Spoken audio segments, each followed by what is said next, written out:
Well guys, I'm back from the theaters, and as promised, here is the review for Transformers Age of Extinction. I just got finished watching the movie. It was a pretty decent movie. It was very, very long. It's even 15 minutes longer than the last movie. The last movie was roughly 2 hours and 30 minutes. This movie was 2 hours and 45 minutes. That's almost 3 hours. But it's a very entertaining 4 hours, though. I mean, you basically have the basic Michael Bay formula in this movie. Explosions, giant set pieces, and it's all entertaining to watch. I think this movie, I know it's getting a lot of flack right now. I haven't really seen a lot of the review scores, but from what I've sort of glanced at, I noticed that a lot of people are really hating this movie. But honestly, I think in my opinion, I think this movie is almost on the level of the first movie. They're getting there. They're getting there very, very slowly. But they're getting back to the quality of the first movie, in my opinion. And I think this movie did a lot of things better than the last few Transformers movies.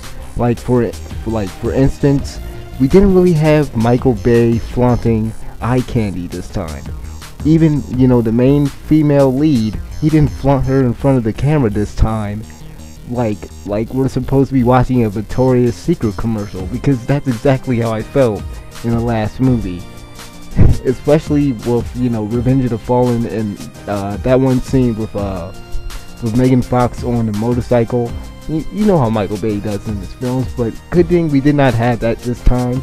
Actually, each character really served a purpose this time.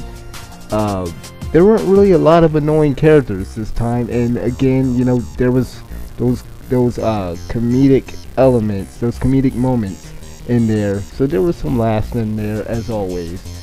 But I do like the situation in which the Autobots are in this movie, and so without spoiling too much or anything at all, I'm going to try to give you guys just a brief little synopsis of the plot of Age of Extinction. And so basically the whole movie revolves around the FBI, the CIA.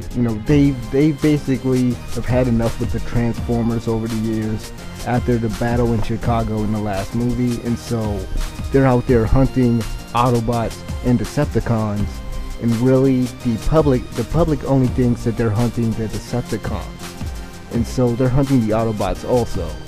And a CIA agent, and I think his name was Avenger, I might be saying that wrong, but a CIA agent has enlisted the help of a mercenary transformer named Knockout, I believe. I could be getting that wrong, and I apologize if I get a few of the names wrong, because I just got from the movies. I tried to do a little bit of research before I did this video, but feel free to correct me in the comment section. But Knockout, who also, I think he made an appearance in maybe in one of the older Transformer cartoons, or maybe one of the new ones. But he's a very cool character. I actually didn't expect them to really have another, I didn't really expect someone other really than Megatron to be the main villain of the next movie, because I do know a little bit about Transformers lore, so I did know that obviously no one really stays dead in Transformers unless you're like Optimus and Megatron are basically the only two characters that usually come back always. And so if you know the Transformers lore, you basically know that Megatron basically always comes back, and he usually comes back. Sometimes Galvatron has been used in there have been different reincarnations. Well, there have been different ways that Galvatron has been introduced in Transformers, as I've read a little bit before I did this video. So having the humans in this video, in this movie, having the humans in this movie, I keep screwing up, but having the humans basically create Transformers using this new element that I'm pretty sure some of you guys have seen in the trailer, having the humans being able to basically create Transformers now using this new element that they find out while they're like digging out, doing archaeological digs, excuse me. You know, it's kind of cool. I like the idea, sort of, kind of. Like when I saw this idea introduced in one of like the latest Transformers animated series, Transformers Prime, that was like the first time I heard of, you know, the humans trying to create their own Transformers. And I'm like, when I saw that in the cartoon, I'm like, that's kind of stupid. But you know, it works. For some reason, it works on live action. Like for me, I think it works better here. And even though Galvatron, like I said, Galvatron has been introduced in several ways. There was one instance in one of the Transformers series in which Unicron makes some sort of deal with Megatron, and he comes back as Galvatron. So in this movie, though, Galvatron and another Transformer by the name of I'm trying to think of what the red one was called, but there was another Transformer that was modeled after Bumblebee, in which Bumblebee in the movie, I gotta say, this movie, like, one of the things I really do think one of the things that I think they've always done right is basically give every Transformer their own personality. But one of the things I've said that they've always done wrong is, you know, they still feel, even though they really have their own personality.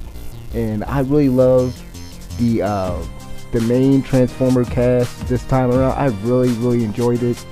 I really enjoyed what's the big guy's name? I'm trying to think of his name, and excuse me for this. Dang, I cannot remember the guy's name. But the big green guy, I loved him. I really did love this guy in the movie, but I really do love their personalities. Like each of the Transformers, each of the Autobots have their own really separate personality, and we can actually see in this movie, like, Bumblebee is basically grown up by this point. You know, he's long since really been like I guess he sort of feels a lot different in this movie. Like, it's so, like, for me, I really feel as though he's grown a little, even though he's still considered a rookie by everybody else in, you know, Optimus' crew. But one of the things I've always said that they've done wrong, and again, I've said this in the prior video that I did for Transformers, but, you know, one of the things they've always done wrong is, you know, these characters, they never really felt like they were alive. They never really felt like there was any depth to them or anything. You know, the only characters that really seemed to actually have any sort of depth to them or anything was basically Optimus and Bumblebee. In the situation that the Transformers are in, that the Autobots are in, it sort of gives them the opportunity to really show that, you know, these are actually living beings, basically, at this point, because they are really pissed, and we really do see a sort of darker side to Optimus at this point, and really everybody on this crew. Like, they're really fed up with trying to help these humans who are hunting down their brethren at this point. And man, I mean, Optimus had enough of that in this movie. He's like, at this point, you know what? Let's go ahead and help them out one more time. But you know what? I'm at the point, I'm about to go ahead and kill y'all niggas. At this point, you know, Optimus was basically, he had enough of it.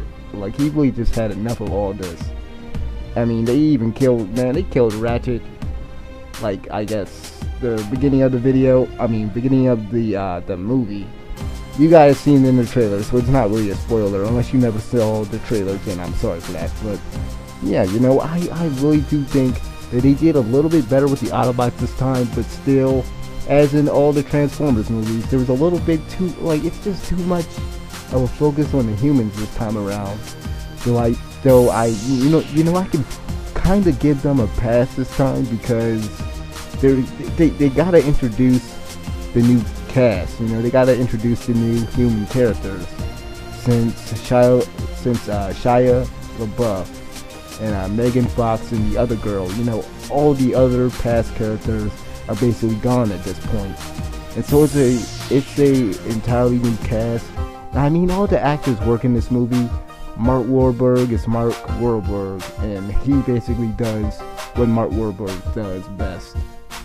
And I mean, you know, the actors work in this movie, but like I said, there's still too much of a focus on the humans for this to be called Transformers. Even though, you know, even like in this movie, like I said earlier, I think that the situation that the writers put the Autobots in this time sort of allows us to actually feel sympathy for them, and actually allows us to see a side of them that, you know, basically it sort of helps us to think that they have some sort of debt to them. Like, I don't want to say like they're human, but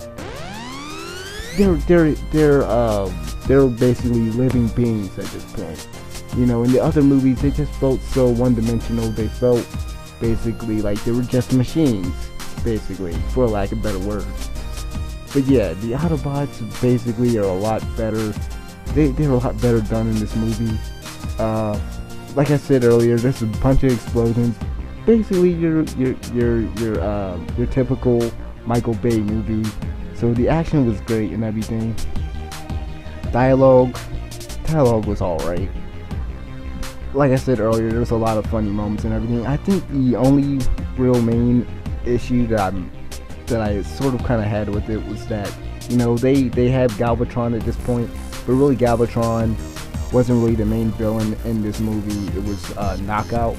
And Knockout, he was interesting. He was very interesting. I do think that this movie was maybe a tad bit too long, but then again, I think you're getting your money's worth, especially if, I mean, since I had to see it in 3D, I definitely feel as though I really like got my money's worth, even though they're like the 3D, it just doesn't really do much. But yeah, I mean, 2 hours and 45 minutes, it's a great 2 hours and 45 minutes. It's not gonna, like, the movie didn't drag on at all. Like, it wasn't one point in the movie where I was like, okay, you know, you guys gotta hurry this thing up. You know, there's plenty of action in the movie. All the characters work. Like, there really aren't a lot of cliches in this movie. Overall, if I had to give it a score, I'd give it maybe a 7.4 or 7.0 at this point. I think it's almost as good as the first movie, or at least they're getting there. They're trying to, like, I really do feel like they're trying to get the franchise back on track. I just hope that, you know, for the next movie, because there were a few things in this movie that sort of baffled me, and I have to watch it again and maybe do some research, because there were mentions of beings called the Creators. And then there was one point, and not to spoil anything, not to really spoil too much of anything, but the Creators were mentioned. For those of you guys who know a lot of the Transformers lore, and they also referred to Optimus as a knight. So I definitely gotta watch this movie over, even though I'm pretty sure a lot more of that stuff is going to be revealed in, like, the later films, which, you know, there's going to be a sequel. There probably is going to be a sequel. I think really the only bad things about this movie were you know, there were a lot of conveniences in this movie. Like, there was one point where Mark Wahlberg's daughter's boyfriend shows up in the nick of time. Why the heck were you there in the beginning of the film just to save them? And he knew nothing about the situation that was unfolding. And then there was one point where Mark Wahlberg, he ends up stumbling upon some weapons. You know, it was just a few conveniences in this movie. Again, they focus a little bit too much on the humans, but then again, like I said, the situation really allows us to see the Autobots as being living beings and not just machines at this point. But yeah, this movie was pretty good. Let me know what you guys think. I don't want this video to be too long. We're almost reaching 15 minutes. So let me know what you guys think about this movie. I give it a 7.0. I think you should go see it if you like the other Transformers movies. And if you didn't like the other Transformers movies, I don't know what to tell you. But let me know what you guys think about the movie. I'm out of here. Peace.